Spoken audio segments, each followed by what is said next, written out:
Hello guys, this is Sneha Toshi AKA Toshi studies. और being an aspirant हम सब बेस्ट रिसोर्स के तलाश में होते हैं। तो बहुत सारे टॉपर्स के रिकमेंडेशंस को देखकर मैंने भी अपने लिए मंगवा लिया है फोरम IAS का red book. Have a look at these clips where toppers like Garima Lohia ma'am and Ananya Reddy ma'am and even so many more toppers are talking about using these books as their resources. GS for ethics के लिए मैंने कोई coaching classes refer नहीं की थी। I refer to the material of Forum IAS. Forum IAS की एक red book आती है जो मार्केट में अवेलेबल है। मैंने उस Forum IAS की रेड बुक को एज अ बेस यूज किया था अपने डेफिनेशन और बेसिक थ्योरी को कवर करने के लिए।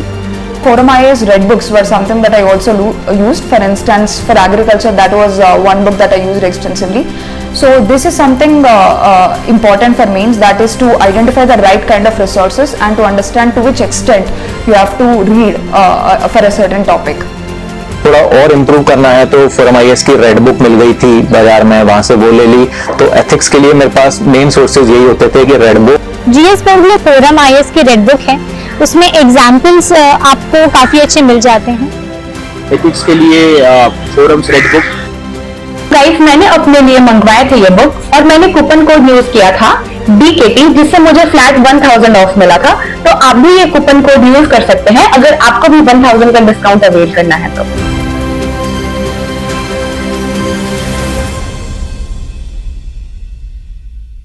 Hello everyone, welcome to Delhi knowledge track. मेरा नाम रजनीश कुमार है और मुझे 29वें रैंक के साथ में राज्य कर सहायक आयुक्त स्टेट टैक्स असिस्टेंट कमिश्नर का पद प्राप्त हुआ है। सबसे पहले अभी हाल में अब बहुत अच्छी सीट्स आई हुई है, बहुत बड़ी वैकेंसी है। ऐसे अवसर BPSC में 3 साल 4 साल के बाद ही मिलते हैं। तो सबसे पहले मैं आप सभी को इन 10 दिनों के बीच में प्रीलिम्स को लेकर के क्या रणनीति होनी चाहिए, क्या स्ट्रेटजी होनी चाहिए, 10 दिन में आप कैसे अपने मार्क्स को गेन कर पाएँ ताकि आप कट ऑफ क्लियर कर पाए प्रीलिम्स को, इसके लिए मैं बताता हूँ। तो जैसा आप सभी को पता है कि प्रीलिम्स एग्जामिनेशन में BPSC में एक पेपर है और 150 क्वेश्चन आते हैं। और अभी नए पैटर्न में थोड़ा चैलेंजिंग हो गया है क्योंकि 67 तक BPSC में जो क्वेश्चन आए थे वो GK के क्वेश्चन आते थे। आप लूसेंट या फिर कुछ और भी जनरल नॉलेज की किताबें और एनुअल कंपाइलेशन करंट अफेयर्स की कर लेते थे तो आप प्रीलिम्स क्वालिफाई कर जाते थे। लेकिन 68 के बाद से खास करके 69 से जनरल स्टडीज़ के क्वेश्चन आने लगे हैं और कम्प्रिहेंसिव होने लगा है, यानी ये UPSC तरफ टिल्ट हुआ है। BPSC का प्रीलिम्स एग्जामिनेशन यदि हम 69 की बात करें तो लगभग 70-75 क्वेश्चन ऐसे थे जो काफ़ी स्टैंडर्ड के थे। और ये अगर मैं बताऊँ आपको तो 2015-16 का UPSC का लेवल है, उस लेवल का क्वेश्चन था। तो इसके लिए मैं सबसे पहले आप लोगों को बता दूं कि 10 दिनों में क्या करना चाहिए ताकि आप मैक्सिमम आउटपुट गेन कर सकें।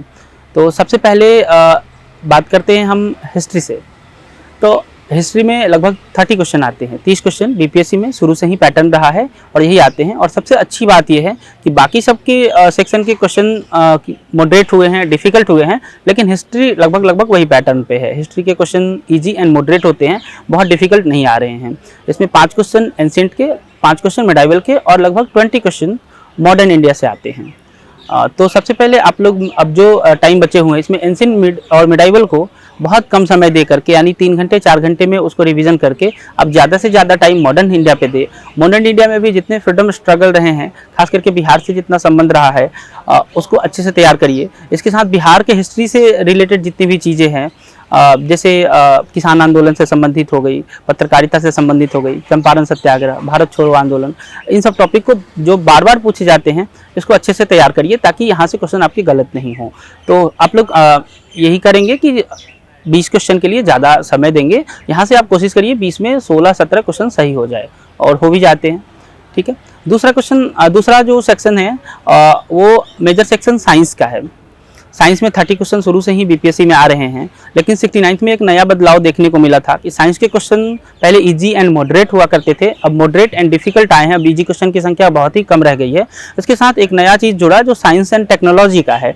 और साइंस एंड टेक्नोलॉजी में जो इमर्जिंग इशू हैं, ट्रेडिशनल चीज़ें ना हो करके जो हाल फिलहाल में चर्चा में रहे हैं 1-2 सालों में, बायोटेक्नोलॉजी से रिलेटेड चीज़ें, स्पेस टेक्नोलॉजी से रिलेटेड चीज़ें, ICT से रिलेटेड, जैसे उदाहरण के तौर पे मैं अगर बात करूँ तो last year he internet of things से क्वेश्चन आए हैं, कंप्यूटर लैंग्वेज से क्वेश्चन आए हैं, स्पेस से क्वेश्चन आए हैं, कैसे निविशन, ये सब चीज़ से तो आप साइंस टेक को भी तैयार करना पड़ेगा। तो लगभग पहले 10 क्वेश्चन फिजिक्स से, 10 क्वेश्चन केमिस्ट्री से एंड 10 क्वेश्चन बायोलॉजी से आते थे। अब उनसे फिजिक्स, केमिस्ट्री एंड बायोलॉजी से मिला के 20 क्वेश्चन और 10 क्वेश्चन साइंस एंड टेक्नोलॉजी से आए हैं। पहले अगर आप थोड़ा भी बेहतर साइंस कर लिए तो लगभग 27-28 क्वेश्चन तक लोग सही कर लेते थे, लेकिन अब आप कोशिश करेंगे कि 20 से 22 क्वेश्चन आप सही करें। उसके लिए फिजिक्स में आपको यूनिट्स एंड मेजरमेंट हो गया, लाइट चैप्टर हो गया, साउंड चैप्टर हो गया, इन चीज़ों पे ज़्यादा स्टिक रहेंगे और इस पे अच्छे से काम कर लीजिए।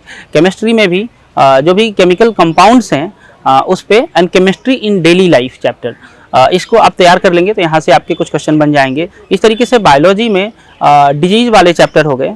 उसके बाद में ह्यूमन से रिलेटेड जो ऑर्गन्स हैं उसको, और बायोलॉजी के जितने भी सेगमेंट्स होते हैं, चाहे अलग अलग जो जीव जंतु हैं उनको फोकस करके इधर 20 ट्रेडिशनल साइंस से आप कोशिश करिए कि 12-13 सही हो जाएं।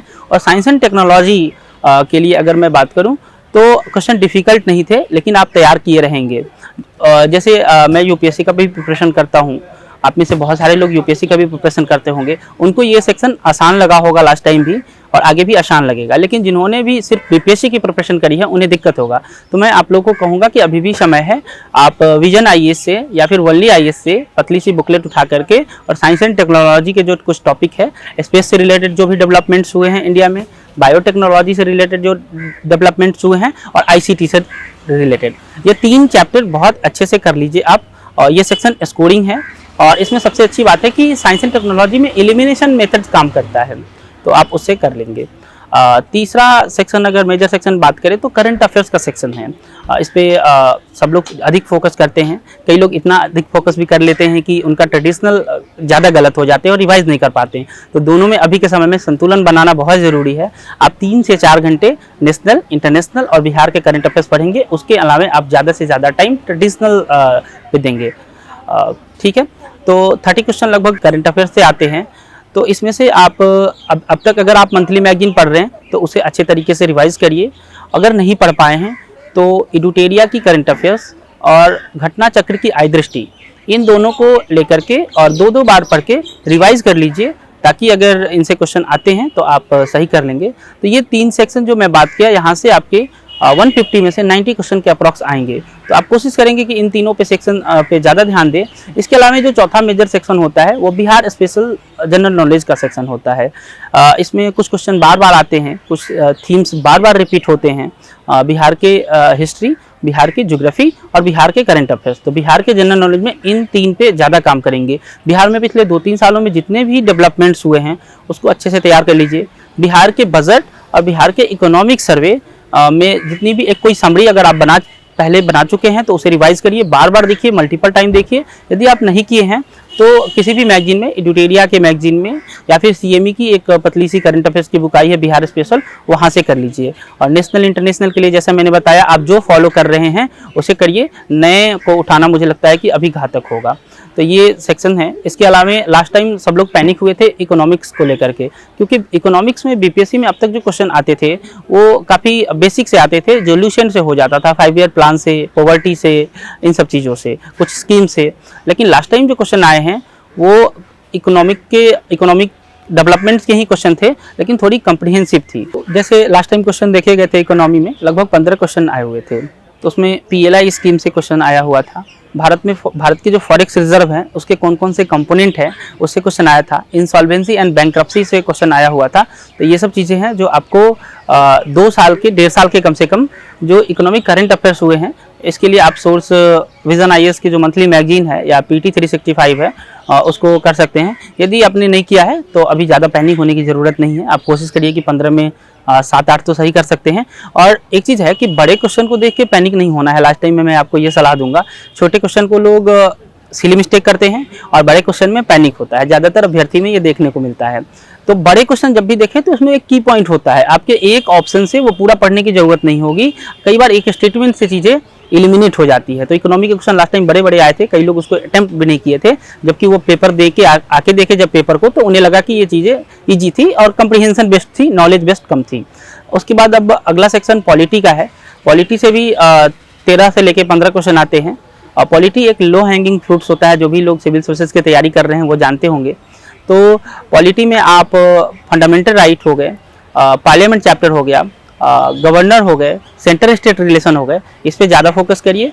और अगला जो आपका सेक्शन है वो अब ज्योग्राफी का सेक्शन है। ज्योग्राफी बीपीएससी में पहले कम आते थे प्री में, अब लगभग 20 क्वेश्चन आने लगे हैं और अच्छे सवाल आने लगे हैं। तो ज्योग्राफी के लिए आपने अभी तक जो भी पढ़ा है उसे पढ़िए। इसके साथ मैं अभी भी कहूँगा कि क्लास 11 की जो ज्योग्राफी है, एक इंडिया की ज्योग्राफी है, एक फिजिकल ज्योग्राफी है। क्लास 11 की 2 एनसीईआरटी बुक है, उन दोनों को आप प्लीज़ एक बार 2 बार उसे रिवाइज करने के चाहें तो उसे रिवाइज कर सकते हैं। ये आपका प्रीलिम्स में अभी के समय में रणनीति होनी चाहिए। लास्ट में एक चीज़ और आपको क्या करना है, ये सारी चीज़ों की जो वैसे थीम आप रिवाइज करेंगे, पूरा बुक नहीं रिवाइज करेंगे, सारे टॉपिक्स नहीं रिवाइज करेंगे, वैसे टॉपिक्स को रिवाइज करेंगे जो पिछले 10 साल में बार बार पूछे गए हैं। तो आपको मैं एक और चीज़ कहूँ कि 10 साल के जो प्रीवियस ईयर हैं बीपीएससी के और 10 साल के लगभग यूपीएससी के, इन दोनों के क्वेश्चन, और अगर संभव हो पाए तो एक्सप्लेनेशन और आंसर भी, आंसर तो जरूर देखेंगे, आप क्वेश्चन आंसर देख पाए और यदि संभव हो तो एक्सप्लेनेशन भी देख लेंगे। तो यहाँ से आपको 2 फायदा होगा। पहला ये फायदा होगा कि आप अच्छे क्वेश्चन और कमीशन जो बना रही है यूपीएससी बीपीएससी, उनको देखने की प्रैक्टिस हो जाएगी और आप एग्जाम में पैनिक नहीं होंगे। दूसरा फायदा ये होगा कि इससे कई सारे क्वेश्चन ऐसा देखा गया है, जैसे लगभग 10 क्वेश्चन डायरेक्टली यूपीएससी के 2015-16 के आसपास के क्वेश्चन को उठा करके, उदाहरण के तौर पे नेट मीटरिंग हो गया, डॉल्फिन से रिलेटेड क्वेश्चन थे, और उसके बाद में सूजनी कढ़ाई से रिलेटेड क्वेश्चन था। ये सारे क्वेश्चन यूपीएससी में पहले आ चुके हैं। और फिर ये बाबर के आगमन से एक संबंधित क्वेश्चन थे, तो ये सब क्वेश्चन यूपीएससी में पहले आ चुके हैं और ये काफ़ी सरल क्वेश्चन, अगर आप देखे होंगे तो लगा होगा, नहीं देखे होंगे तो डिफिकल्ट लगेगा। तो इसको कर लीजिए, यूपीएससी के प्रीवियस ईयर को, हिस्ट्री को और पॉलिटी को, ज्योग्राफी को, ये 3 सेक्शन जरूर करिए आप। इसके अलावा लास्ट में बीपीएससी का जो क्वेश्चन पेपर है, आप सिविल सर्विसेज के 10 साल के करेंगे और पिछले 2 साल में जो भी एग्जामिनेशन हुए हैं, जैसे सीडीपीओ के हुए हैं, जुडिशियल सर्विस के हुए हैं, एपीओ के हुए हैं, एग्रीकल्चर सर्विस के हुए हैं, टीचर रिक्रूटमेंट एग्जामिनेशन टीआरई जिसे बोलते हैं, तो टीआरई के भी कुछ क्वेश्चन आए हैं। तो इसमें से जितने भी जनरल स्टडीज़ के क्वेश्चन है ना, उसको देखिए, तो कई बार क्वेश्चन रिपीट भी होते हैं, तो आपको लगभग 20 से 25 क्वेश्चन का यहाँ लाभ होगा। इतना आप लोग जरूर करेंगे। लास्ट में एक सेक्शन बचता है, 10 क्वेश्चन मैथ्स एंड रीजनिंग के होते हैं। तो अगर काफ़ी पुराना क्वेश्चन देखेंगे तो उसमें 12 के मैथ आते थे, जैसे मैट्रिक्स में रैंक निकालने के लिए, डिफरेंशिएशन के, इंटीग्रेशन के, लॉग से क्वेश्चन आते थे। फिर उसके बाद में बेसिक न्यूमरेसी, एवरेज, परसेंटेज, ये सबसे आने लगे। अभी 2-3 सालों में एक नया ट्रेंड हुआ है कि मैथ्स की जगह बेसिक मैथ्स और रीजनिंग के क्वेश्चन आते हैं। तो आप प्रीवियस ईयर कर लेंगे, रीजनिंग के कुछ चैप्टर जैसे सीरीज हो गए और डायरेक्शन हो गए, क्लॉक हो गए, इन सब चैप्टर को देख लीजिए और प्रीवियस ईयर क्वेश्चन को देख लीजिए। आप सभी को मेरे तरफ से बहुत बहुत शुभकामनाएं। मैं चाहूँगा कि आप सभी लोग प्रीलिम्स, ज़्यादा से ज़्यादा लोग पास करें प्रीलिम्स को, ताकि मेंस में फिर मैं मेंस में आप लोगों को मेंस की रणनीति बता सकूँ। धन्यवाद, धन्यवाद डीकेटी, आप सभी का बहुत बहुत धन्यवाद।